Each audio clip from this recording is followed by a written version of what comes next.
Là, je me demande, je le fais-tu ou je le fais pas? On m'a proposé de tourner une émission de pêche, mais avec une technique qui est pêche à la mouche. Pas fort là-dedans, c'est juste que je manque un peu de connaissances. Mais je vais l'essayer. On va voir ce que ça va donner. C'est tout.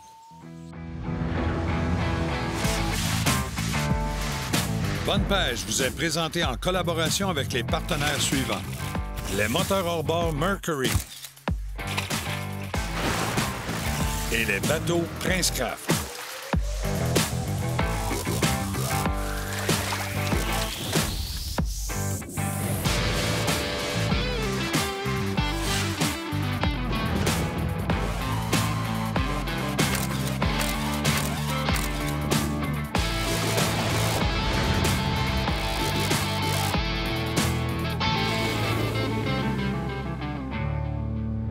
Deschamps Auto de Sainte-Julie nous transporte pour cette émission.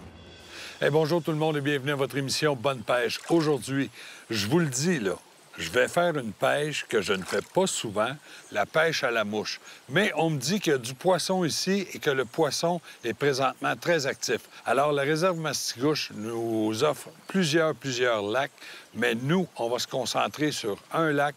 On embarque là, puis on fait notre possible pour vous montrer du beau poisson, des belles prises. Et je vous garantis d'une chose, c'est que c'est sûr qu'on va avoir du plaisir. Restez là.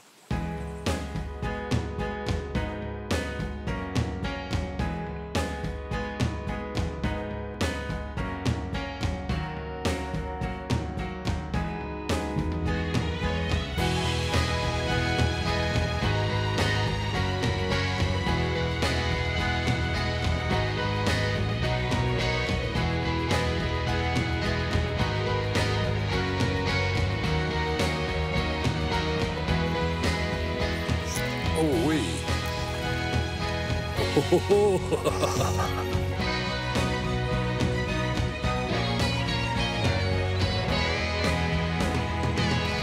C'est tellement plaisant parce que peu importe la grosseur de poisson que vous avez, bien, il y a de l'action au bout de la canne, c'est fou. Regardez le bord de l'eau, si on voit là, c'est de la roche puis ça descend abrupt. Ça se continue dans l'eau, là. Il y a une fosse ici. Une belle truite.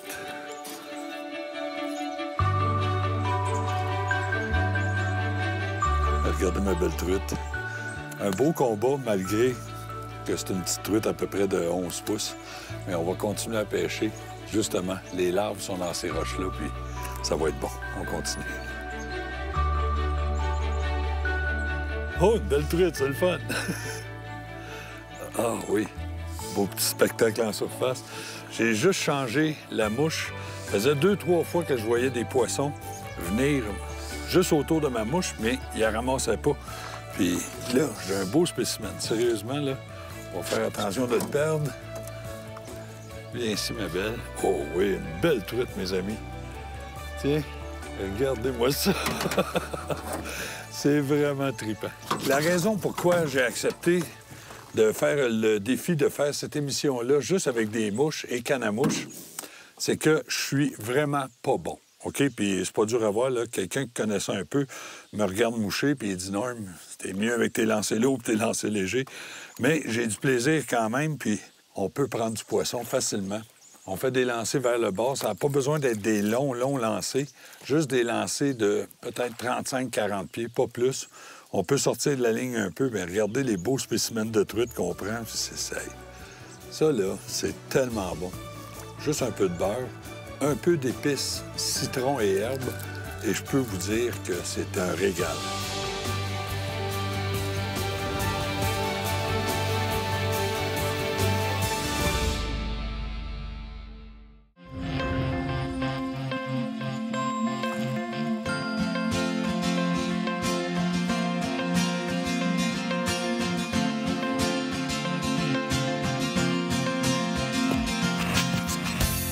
Eh oui. Oh, un beau poisson, ça aussi. Il y en a de la truite.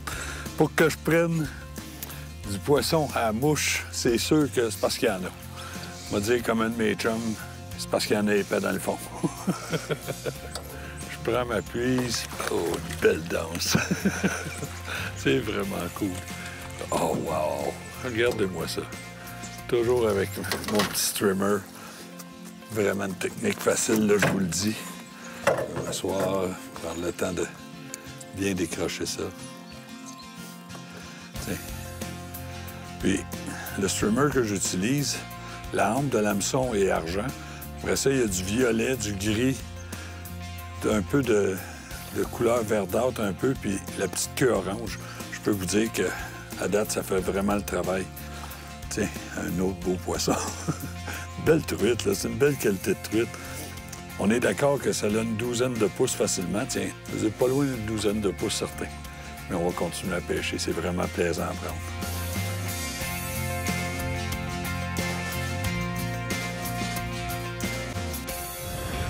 On sort de l'action quelques minutes juste pour vous présenter un peu un équipement de base pour ceux qui n'ont jamais essayé ça, que vous pouvez vous procurer facilement à peu de frais. Ça prend une canne, premièrement, de 8 pieds 6 environ, avec une action quand même assez molle. Un moulinet qui va accompagner ça, un moulinet qui va contenir de la soie numéro 6, c'est suffisant pour la truite mouchetée qu'on fait ici au Québec. Alors, je peux vous dire qu'avec une combinaison comme ça se vend à l'unité séparée, mais ça se vend aussi en combo. Alors, vous avez souvent cannes moulinet qui sont déjà ensemble. La chose qui est importante, vous avez deux sortes de soie. Pour ceux qui ne connaissent pas ça du tout, il y a de la soie flottante, comme j'utilise aujourd'hui, mais on pourrait avoir la même grosseur de soie qui est calante. La soie calante, on va l'utiliser un peu plus tard en saison, peut-être pour faire descendre la mouche plus profond, ou encore pour pêcher à la traîne, pour donner de la profondeur à notre présentation, qui est un insecte ou encore une imitation de méné vivant. Quand vous prenez une canne à mouche, c'est pas une canne qui est très rigide. C'est une canne qui est même très molle, qui va nous aider à avoir le fouet pour lancer, propulser notre leurre vers le plus loin possible vers l'avant. Alors, une canne qui est assez molle comme ça, vous n'avez pas besoin d'un gros ferrage et vous allez avoir une belle facilité de déposer votre mouche. Pour partir de notre soie flottante, aller à notre leurre, qui est une mouche ou encore une présentation qui va ressembler à un poisson naturel, je vais vous suggérer d'y aller avec un bas de ligne, soit qui est déjà vendu pré-monté, qui va s'attacher facilement à votre soie, ou encore une fois, vous pouvez le faire avec du monofilament. Ce que je préconise beaucoup, c'est, au lieu du monofilament, du fluorocarbone qui va faire disparaître complètement votre fil avec une présentation encore plus naturelle. Côté mouche maintenant, peut-être juste y aller avec quelques modèles de streamers, des streamers qui sont une mouche qui va se présenter un peu comme un leurre naturel, un poisson naturel. Et on a aussi plusieurs insectes qui peuvent être représentés, mais ça, en discutant avec les gens où vous allez prendre possession de votre ensemble, vous allez avoir une belle panoplie de mouches et de tout l'équipement que vous allez avoir besoin, soit pour faire flotter votre mouche ou encore pour avoir une belle présentation naturelle. Mes amis, nous autres, on retourne avec l'action de bonne pêche. Oups, ça suit, ça suit. Et voilà! Viens ici, ma belle! Ça prouve vraiment une chose, là. On n'a pas besoin d'être bon pour avoir du plaisir dans ça. C'est sûr que si j'avais un peu plus de temps à consacrer sur la pêche à la mouche, probablement que je me mettrais à aimer ça encore plus. Veux pas, c'est en ayant des connaissances qu'on se met à apprécier, que ce soit n'importe quel sport. Tiens, viens ici, ma belle. Tiens. À peu près le même format, une douzaine de pouces. Beau poisson. Regardez la coloration, puis... Wow! Vraiment trippant, vraiment trippant. Un gros merci à mes amis de la réserve Mastigouche, mon ami Eric, Catherine, qui me donne souvent des mandats d'aller explorer des réserves puis de vous les présenter. Vraiment un groupe plaisant avec qui j'ai du fun de travailler. Puis, je vis des belles expériences.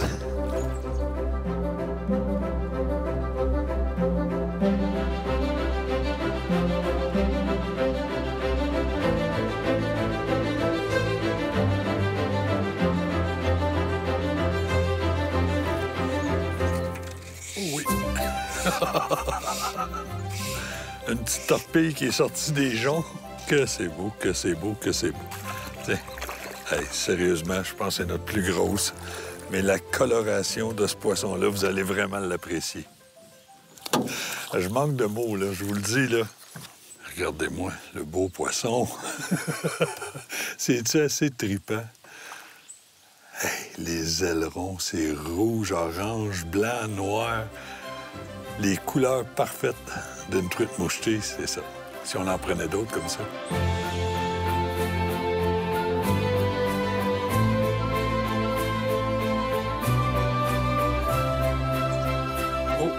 Je regardais là-bas, j'avais entendu craquer. On peut voir des orignaux ici, on peut voir des ours. On a vu un ours ce matin en s'en venant, justement. Un bel ours au-dessus de 200 livres. Puis je peux vous dire que c'est vraiment un petit paradis de chasse, de pêche, là, que je découvre, là. Sérieusement. Oh, une belle truite encore. Hey, regardez-moi ça. Comment voulez-vous pas aimer voir un poisson danser comme ça à la surface? C'est le genre d'activité que je vous suggère vraiment de pratiquer en famille aussi. Parce que je peux vous dire que vous voyez Kenny souvent dans les émissions avec moi. Bien, Kenny a été habitué très jeune à venir à la pêche avec moi, puis c'est le genre d'activité qu'on partageait ensemble par mon métier et par ma passion aussi.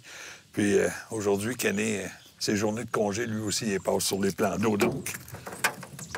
Et voyez-vous, Kenny a peut-être appris ça de moi, d'échapper les poissons aussi comme ça. Mais là, c'était la dernière fois que je l'échappais. En famille, entre amis, même seul, avec une petite équipe de caméramans.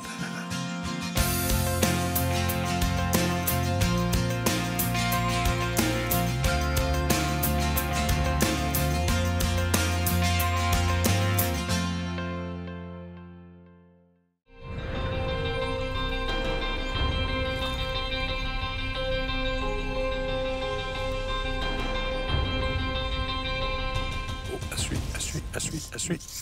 Oh non, je l'ai manqué. Elle était belle, elle.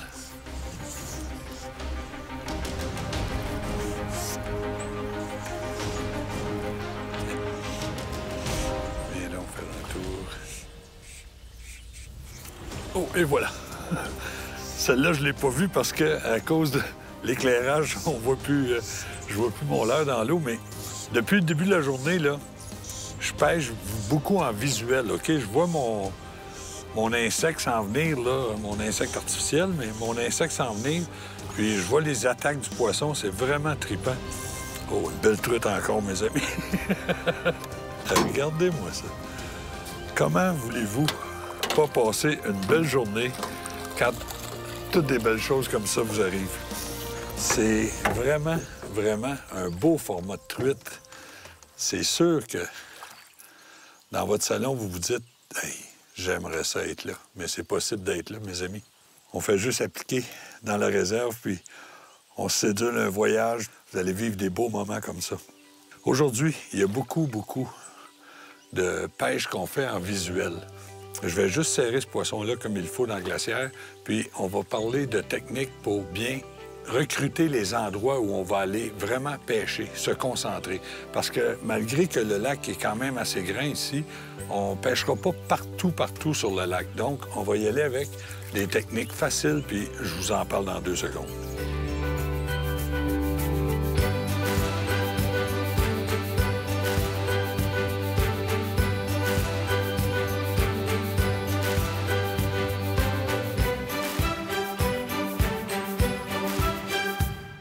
Comme je vous disais, c'est qu'il y a possibilité vraiment de recruter des endroits vraiment spécifiques où le poisson va aller se cacher. C'est des structures, les endroits accidentés du lac. Il y a des structures qui sont différentes d'un lac à l'autre ou d'un plan d'eau à l'autre. Alors, les choses à surveiller. Premièrement, un arbre mort qui est couché dans l'eau. Cet arbre-là, on voit des fois juste un petit bout dépasser, mais il y en a un grand segment qui va dépasser en dessous de l'eau. Les poissons vont aller souvent se cacher en dessous de ça. C'est un gros arbre, c'est un bel abri pour eux autres. Puis c'est des prédateurs, il ne faut pas oublier. Eux autres, ils vont se cacher là aussi pour sortir quand il va y avoir une proie qui va passer. L'autre structure qui est importante, les structures rocheuses que vous voyez sur le bord de l'eau, des fois, ça vaut la peine de s'approcher juste pour aller voir si la structure se prolonge dans l'eau. Donc, ces roches-là vont se prolonger dans l'eau. Encore une fois, c'est des endroits où le poisson est très confortable et à l'abri. Mais la chose que je préfère, ça, c'est sûr qu'il y a bien des pêcheurs qui vont dire « J'aime pas ça pêcher là-dedans, je reste pris tout le temps. » Les vieux arbres morts qui sont tombés dans l'eau, là. En dessous de l'eau, c'est une mine d'or pour le poisson. Il va aller là parce que les larves sont souvent sur ces arbres morts-là. Et le poisson va être là-dedans parce qu'il est à l'abri. Tu sais, un exemple, si je mets mon doigt comme ça, vous me voyez quand même, mais si je collais mon doigt sur la caméra, il y aurait des grosses chances que le doigt prendrait assez de place que vous auriez de la misère à me voir. Le poisson pense un peu comme ça. Souvent, il y a juste une branche, puis le poisson est en arrière, puis je vous le dis, on en voit des choses en dessous de l'eau. C'est inimaginable comment le poisson va se servir de toutes ces structures-là pour, justement, attaquer sa proie. La raison aussi pourquoi il va être sur ces structures-là, c'est que si la température de l'eau est bonne dans ces endroits-là, il va se cacher là. C'est sûr qu'en plein été, en canicule, au mois de fin juillet, début août, allez pas pêcher sur le bord comme on le fait aujourd'hui, parce que l'eau s'est réchauffée et l'eau fraîche, pour la température idéale du poisson, va être plus profonde. Donc, on va pêcher plus en profondeur. C'est la raison pourquoi, quand on pêche à la cuillère, on va vous parler de cuillère mince en début de saison pour rester vers la surface. Et plus tard en saison, on épaissit notre cuillère pour aller chercher plus de profondeur. Des petits trucs faciles qui vont nous donner un coup de main. Mais étant donné qu'on ne se sert pas de sonore aujourd'hui, j'aimerais ça qu'on parle de sonore. Mon ami Marc-Alain de Lawrence va nous parler des nouvelles technologies de sonore pendant qu'on n'en a pas besoin aujourd'hui, mais ça va être utile.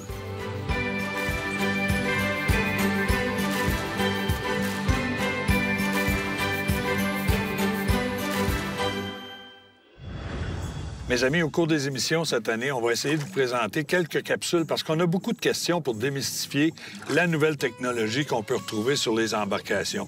Un des gars les mieux placés pour nous en parler, c'est Marc-Alain de la compagnie Lawrence. Premièrement, Marc, je te remercie d'être avec nous autres cette année. Bien, merci de me recevoir, Norm. Je suis super content. On est heureux d'être à bord avec toi puis ton émission, puis ça nous fait bien plaisir. Marc, on a beaucoup de choses à jaser. Premièrement, si on parlait de qu'est-ce qu'on peut faire maintenant avec nos appareils, nos sonores. Oui, avec les systèmes de navigation et sonore, on a beaucoup d'options. Ça fait qu'on est capable de faire du side imaging, donc on peut scanner gauche-droite, on peut scanner down, ce qui est très pratique. Si on peut avoir le fish reveal. Le fish reveal, c'est quoi précisément? Bon, mais le fish reveal, c'est que, tu sais, vous savez, dans votre sonore 2D traditionnel que vous êtes habitué, on a des arches. Les arches, c'est les poissons. Donc, qu'est-ce qui arrive, c'est que dans le 2D, souvent, c'est difficile à interpréter ce qu'il y a dans le fond. Donc, c'est des signaux de densité et non nécessairement des images claires. Donc, ce qu'on fait, c'est qu'on prend le downscan. Avec le downscan, on voit des roches, on voit des arbres, on voit des broussailles avec chaque petite branche. Tout ce qu'on peut appeler structure. Structure. On prend la structure, on prend les arches du 2D puis on les superpose dans le downscan. Donc là, maintenant, on a le meilleur des deux mondes. Fait qu'on peut voir les arches de poissons, mais on peut bien interpréter où se tiennent ces poissons. Notre lecture de fond, au lieu d'avoir juste un dessin qui faisait une structure rouge, montante. Du jaune, du bleu, avec la densité, on pense c'est quoi? C'est une broussaille? C'est-tu des algues? C'est quoi? On ne sait pas. Avec le downscan, on sait vraiment c'est quoi. Marc, il y a une autre technologie aussi qu'on va parler au cours des émissions, c'est la nouveauté côté moteur électrique. Oui, c'est un moteur qui est sans brosse. Donc, l'avantage, c'est qu'on n'a aucun statique côté sonore. Il n'y a pas de bruit, il n'y a pas de brosse, il n'y a pas de friction. L'avantage du sans brosse, c'est qu'à 24 volts, on a 97 livres de poussée. À 36 volts, on a 120 livres de poussée. Là, tu me parles de 24 et 36, c'est sur le même moteur. Exactement. Donc, si, mettons, toi, aujourd'hui, tu as un bateau et puis tu as 2 batteries, tu roules à 24, puis que la semaine prochaine, tu t'achètes un 22 pieds, puis tu dis, c'est pas assez, bien, au lieu de changer le moteur, tu rajoutes une batterie, boum, tu es à 120 livres. L'autre chose, c'est qu'il n'y a plus de tête pivotante, c'est... Exactement, mais tu sais, il n'y a plus de câble qui tourne avec la tête, c'est vraiment le shaft tourne dans le milieu du moteur. Et puis, c'est silencieux comme ça se peut pas. C'est vraiment un fantôme. Moi, je pêche des tournois et puis c'est un gros avantage. Les poissons ne l'entendent pas. Là. Ça, c'est très bien. Alors, mes amis, c'est un peu ce qu'on va avoir au cours des émissions cette année, l'ensemble des capsules. Merci, Marc. Yes. Mes amis, on retourne dans l'action avec Bonne pêche. Je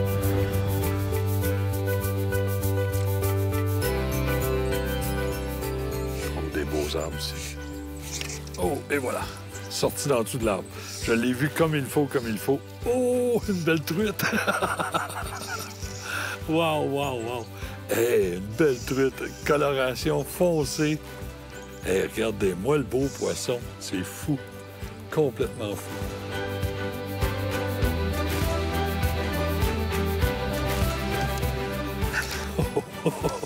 Oh, regardez ça à la surface, on la voit comme il faut. Wow! Les deux truites avec les plus belles couleurs de la journée. C'est nos 2 plus grosses truites. C'est vraiment, vraiment trippant.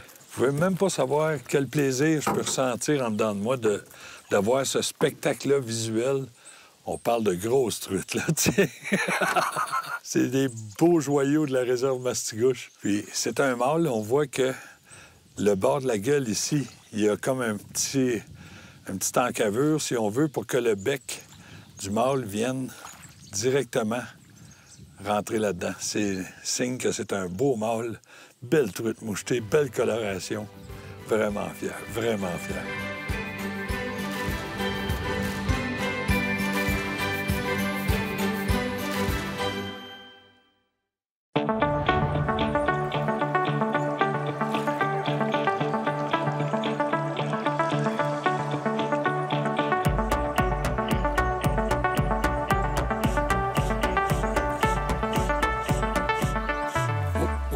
Et voilà! Bien, c'est ma belle.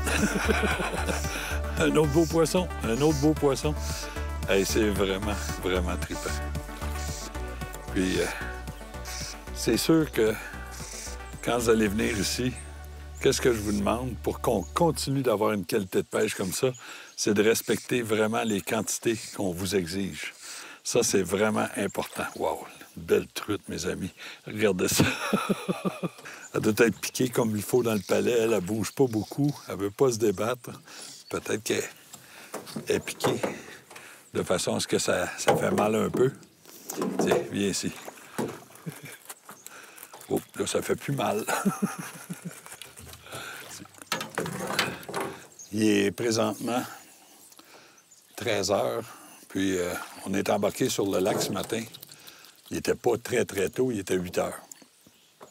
Puis, on vous a tourné cette belle émission-là grâce à nos amis de la réserve Mastigouche, une réserve de la CEPAC, une réserve qui regorge de truites indigènes. Il y a aussi des lacs qui sont ensemencés plus au sud. Il y a de la pêche journalière, il y a de la pêche en séjour. Les chalets, c'est vraiment confortable. Puis, un gros merci à tout ce beau groupe-là, Éric et sa gang. Puis nous autres, bien, on se dit, bien, si on continue de respecter la nature, malgré ce qu'on a vécu il y a une couple de mois, ça va quand même bien. On lâche pas. Salut la gang. Bonne pêche vous a été présenté en collaboration avec les partenaires suivants. Les produits Lawrence, les leurres Yuzuri et les réserves CEPAC. Pour plus d'informations ou pour revoir les émissions, visitez actionchassepêche.com et suivez-nous sur Facebook.